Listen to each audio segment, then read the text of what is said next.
Good morning, everyone. Hope you had a good breakfast this morning. And I'm going to tell you something today about Terra Nova, the mini society. But before I tell you all about my view, I would like to hear about yours. Can we see some hands? Who thinks it's normal to brush their teeth in the morning? Okay.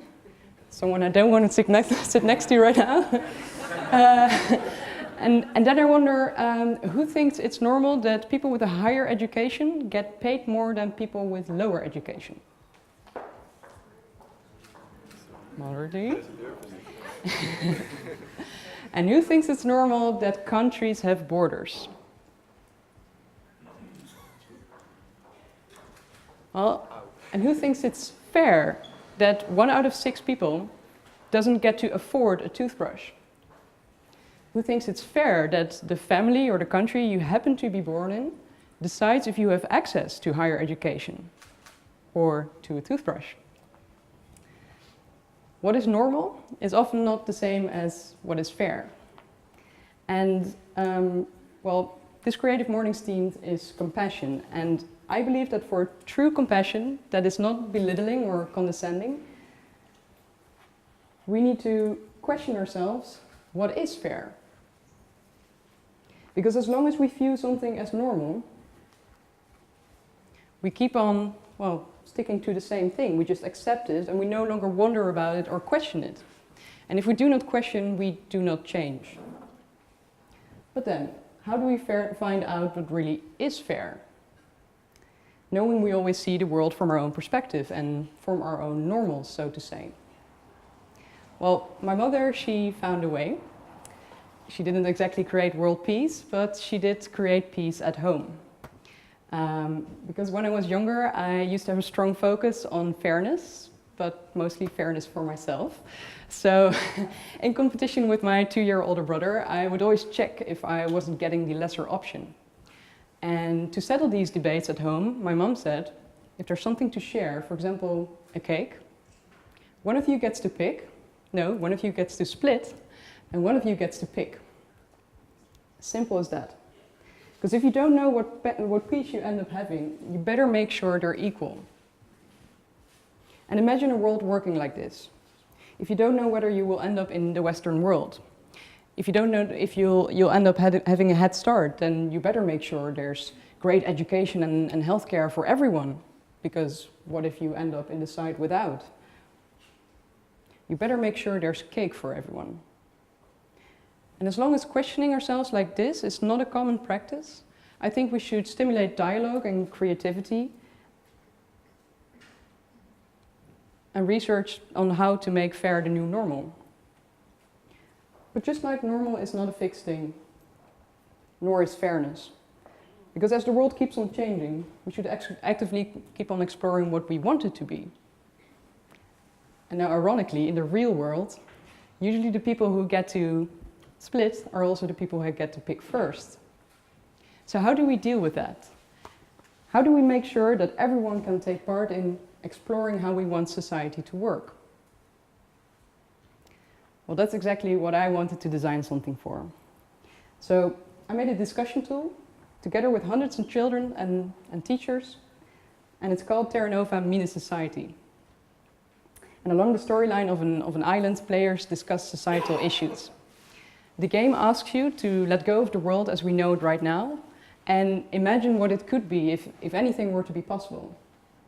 So let's see if we can experience this within this room. Imagine with the 100 people available here, we go to an empty piece of land and start our new society. Where are we going to live? Do we form groups or should we mingle? Is there someone that decides that for us? Who in this room will become our new leader? And then daily life starts. What is your name, for example? Nadia. Well, Nadia over here catches 2 big fish. Should Nadia split these fish? And if yes, with whom should she share them here in the room? And then another thing happens. Now everyone wearing a green sweater becomes ill for a long time. They can no longer work, there's no more food. Should someone take care of them? And if yes, for how long? How long are we going to support these green sweaters? Well, these are exactly the questions that players of Terra Nova, whether it's a group of 9-year-olds or adults at a local government, while they're playing this, these are exactly the things they get to think about on their island. And to get an idea of what it looks like in practice, I'd like to show you a short clip.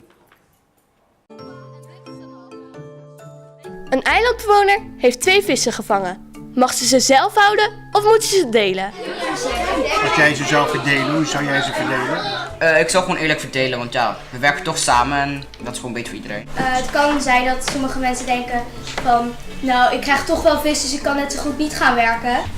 Nou, bij ons is het dat de visser van de helft mag bepalen of ze hem houdt of weggeeft en de andere helft wordt sowieso al verdeeld. Er strandt een schip met 4 nieuwelingen. Mogen de nieuwelingen ook op het eiland komen wonen? Het eiland is van de oranje mensen, dus de oranje mensen hebben het voor het zeggen. Maar wat nou als deze meneer of mevrouw dan ineens zegt van... Ja, maar ik vind het niet eerlijk. Wij worden buitengesloten, ik wil ook aan de leiding.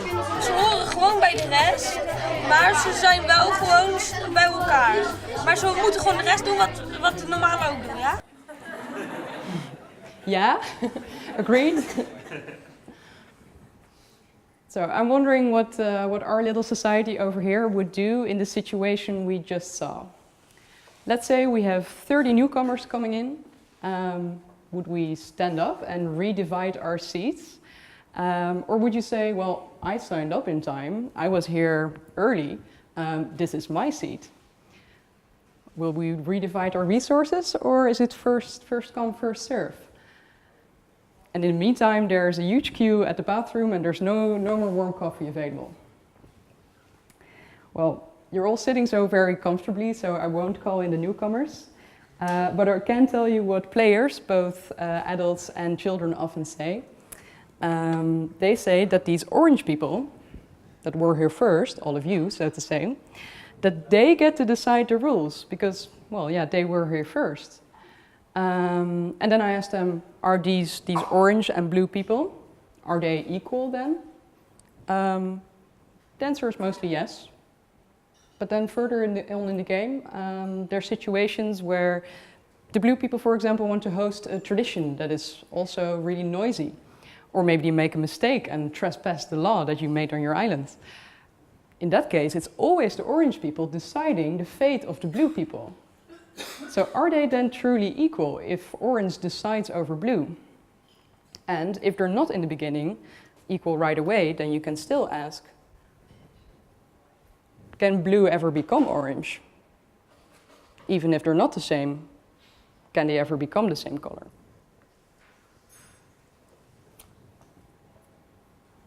Well, it's exactly these kind of societal issues, complex and controversial, that I wanted to make this game for. To enable people, oh yeah, to enable people from different backgrounds to relate to these kind of topics and discuss about it together. And to materialize it so you can also show it instead of only telling. And I wanted to do so together with the champions of imaginations and the champions of questioning why. Children. Because I don't only find children a bit more hopeful to be around than your average adult. I also think they're really admirable in how open they sometimes are in just saying, that's really weird that I just had this opinion. Or, it's really weird that society works like this. They can just smile about their own opinions. And there's another reason for working with children.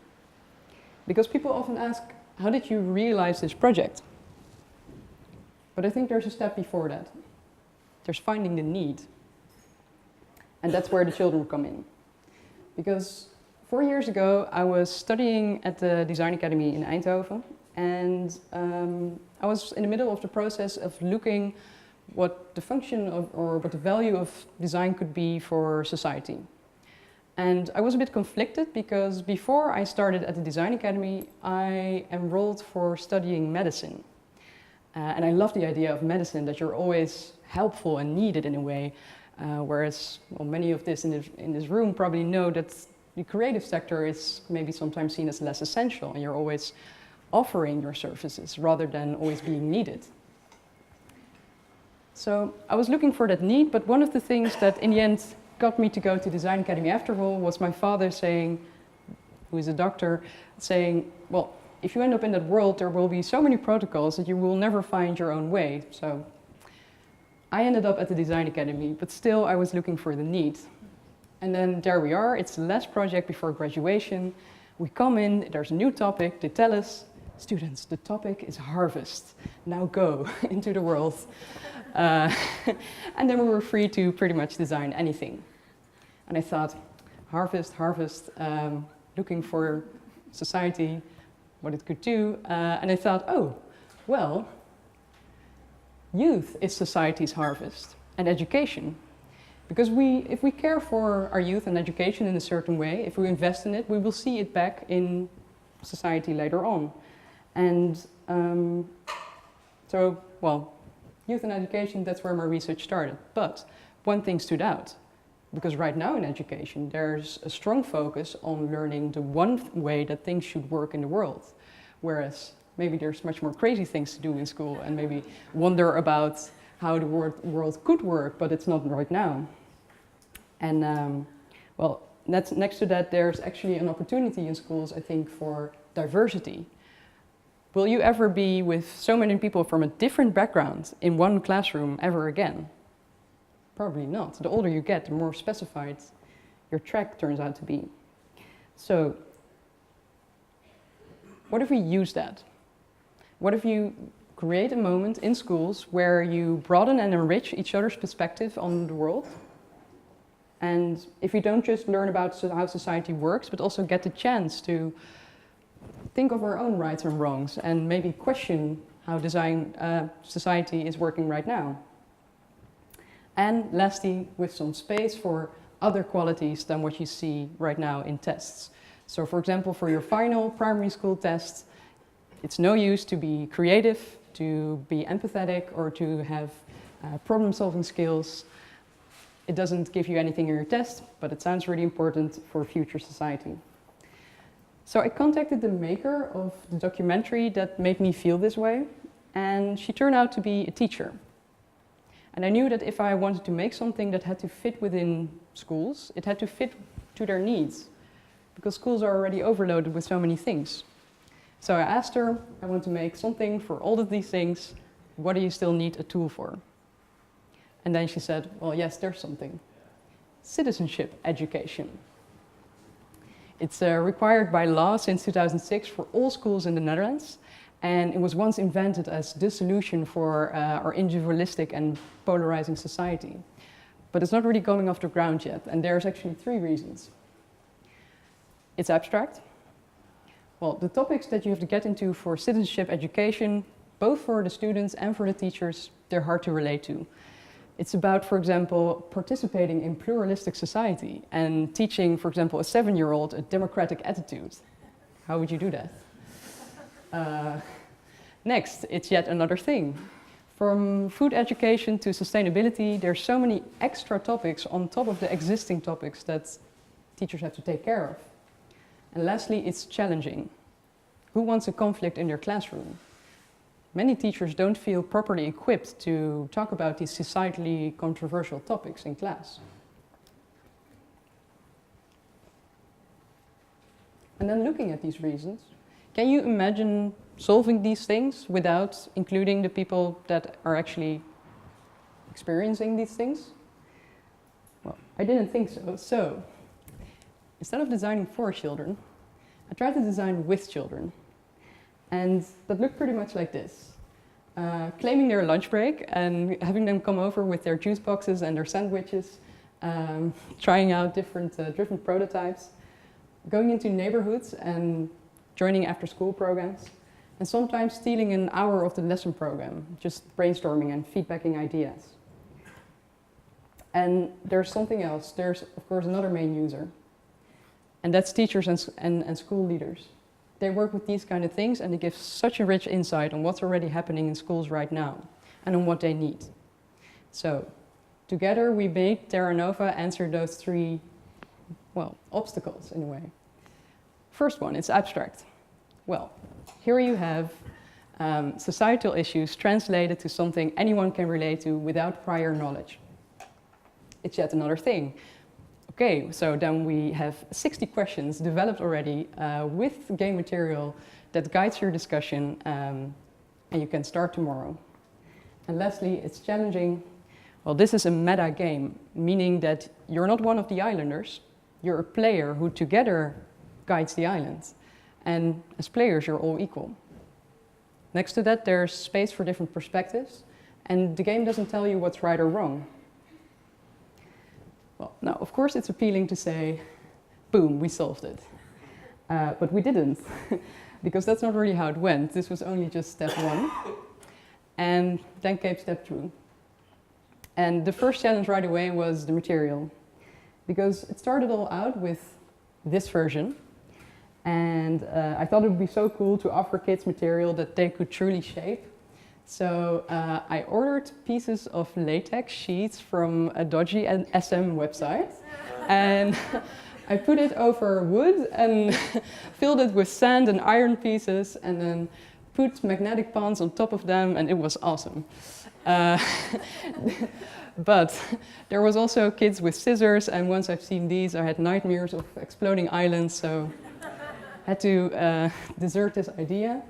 And then I thought, okay, plan B, we have to make a solid island. So, easy steps, make a shape, make a mold, make some synthetic rubber with iron pieces in it, put it into the mold, apply some pressure, and ta-da, there it is. And the result was pretty cool. But then you find out that the wild prototypes that are born in the workshops of the Design Academy are hardly suitable to translate into a reliable product that's produced on large scale. Making just the mold for this, to make this in a reliable way, was 100,000 euros. So I got stuck on one prototype that worked really well, but had no means to look into solutions from that time on. So thus I decided to try another approach. I thought, who works with schools, educational parties, educational publishers? Let's approach them. I figured they know how to get products to schools. And I had a lot of nice meetings, and well, they all responded enthusiastically. But at the end of the conversation, no one really wanted to stick out their neck for a project with so little profit margin. Because yes, if you have accessible prices for schools, plus special and sustainable material, that equals no margin, and equals no happy educational publishers. So after 1.5 years of exploring the options, things weren't looking up. And it was the moment that entrepreneurs tell you, it's about time to pick this date, and if by this date you didn't realize your project, maybe you should quit. But hey, who listens to entrepreneurs? Because they also told me to just develop a really expensive version for rich parents, and that'll work. We didn't do that. So no, but I was starting to get a bit worried too. And then just in time, I could join a crowdfunding campaign. An opportunity came by, and it was the chance to check if educational publishers don't want to invest, is there anyone else who does? And there were. With 128% success, I could really try out alternatives for a bigger market than just my one piece, and be at more places at the same time. And that takes us to step 3, to let it grow beyond just me. And well, we need more than my prototype, so that's where the ASN prize swoops in. I had to present to this jury, and I didn't really have an image yet of how I could ever realize it, but because I had to, well, convince them, I kind of looked for the one and only way that I could make something realistic. Because what is realistic? A board game, that's flat. But what's still cool? A board game with special pieces on it that are all different and made in Europe. So yeah, that's what's happening right now. There's 1,000 pieces being produced these weeks, and in 2 weeks they're launched on schools throughout the Netherlands. And earlier this year I quit my other projects. I quit my job and I started a foundation to make this happen. And also to guide dialogue events with people that usually don't meet each other and don't talk about certain topics. And then with Terra Nova we try to make them go there anyway. And we've seen kids, but there's also adults. There's actually adults who need the questioning even more. And another example is we even got this workshop with voters for a right-wing populist party, a social liberalist party and a Labour party to get to do this with each other. And it worked. Let's check out a little clip. Het is zeer onverstandig om ze dan meteen te laten mengen. Dus ik zou zeggen, huppakee, eerst maar eens eventjes hoppakee. Zo. Zeker nog niet in de groep opnemen. Ik denk niet dat deze 3 nieuwkomers de zaak zullen ontwrichten. Maar weet je wat dit voor vraagstuk eigenlijk is? Ga je uit van wantrouwen of vertrouwen? Ja, exact.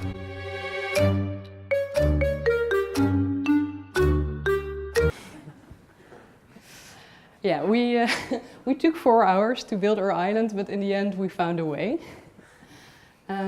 So cool things have happened the past 4 years for Terra Nova. But last week I was still crying when my InDesign crashed in the middle of the night. And I'm still looking for, well, a way to translate Terra Nova's ideals and non-profit build-up into a business model that can actually sustain itself. And I'm still looking for people that are like-minded and want to help this grow bigger than just my initiative, potentially international. Well, then from Terra Nova to compassion at last. Is being a bit more compassionate than the answer for a better society? Well, beware, because research says we're more likely to be empathetic with people that are like us. And the Latin origin of the word compassion is actually co-suffering. But so we don't co-suffer with everyone equally. So since our empathy is prejudiced, we have to make sure that we also try to see the other side. The side we less easily empathize with. Well, how?